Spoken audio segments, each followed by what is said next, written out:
Hello, I'm Walt Anderson, Coordinator of Football Officials for the Big 12 Conference.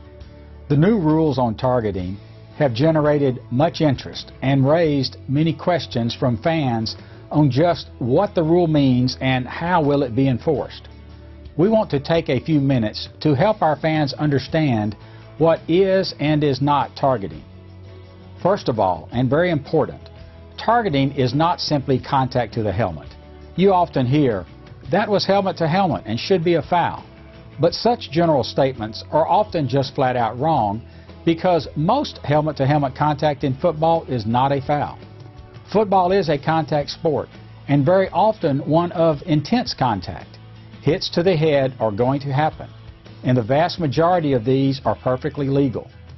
What is not okay, and what the new penalty enforcement is intended to help eliminate, are the unnecessary hits to the head, where players are intentionally targeting the head area or using the crown of the helmet to target the opponent.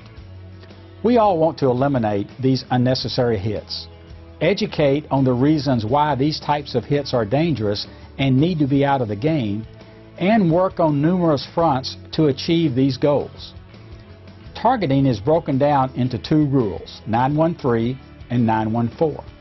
The simplest way to remember these is that the first rule involves using the crown or the top of the helmet to intentionally target and initiate contact to an opponent. And it does not matter which part of the body the crown of the helmet hits.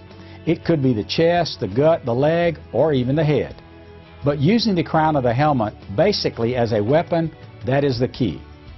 The second rule involves targeting and initiating contact to the head or neck area of a defenseless player, and the rules are very specific about which players are by rule deemed defenseless. This type of targeting could be with the shoulder, with the forearm, hand, or also with the helmet. The key in this rule is the target area, being the head and neck, as opposed to the first rule, which is a method used to make illegal contact, being the crown of the helmet. That's the basic difference between the two rules. Key language in both rules are the words targeting and initiating, as the rule is intended to discourage a player who commits an act that is clearly outside the established standards of hard-nosed football techniques, because such actions create an elevated risk of injury for both players. Let's look at some plays that will illustrate illegal action that we want to eliminate from the game, and we will look at some legal hits that are common to the game and the type of hits that we want players to make.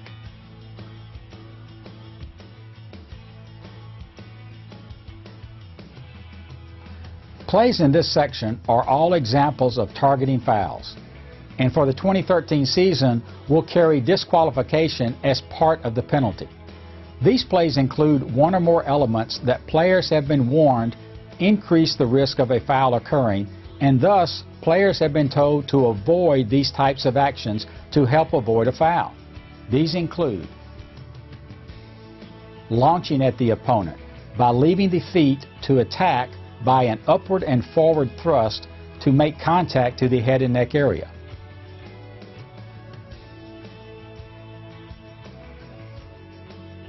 A thrust upward and forward from a crouch position to attack with contact to the head and neck area.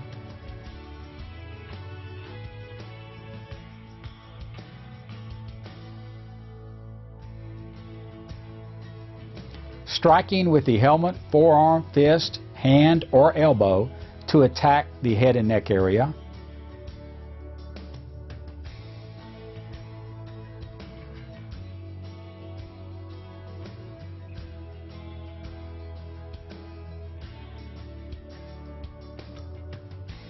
And using the crown of the helmet by lowering the head before attacking the opponent.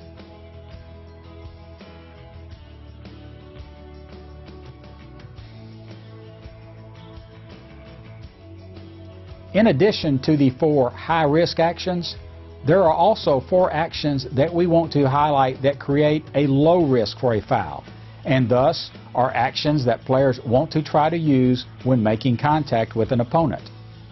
This is not to say that targeting cannot occur when other acts combine with one or more of these low-risk actions, but these actions will decrease the risk of targeting and will help officials recognize actions that are less likely to result in the targeting and initiating action that leads to a foul.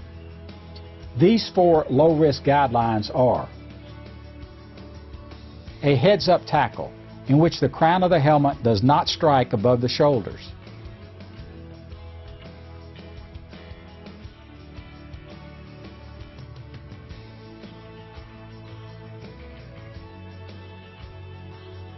A wrap-up tackle, where the player is making a conscious effort to wrap the opponent with the arms rather than attacking him above the shoulders.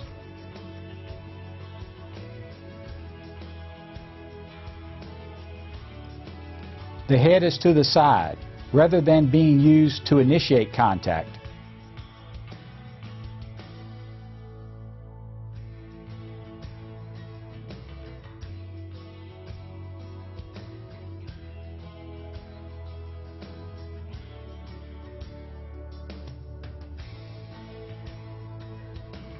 And a position change of players due to the normal course of play that may lead to incidental helmet contact. But this incidental contact is not part of targeting.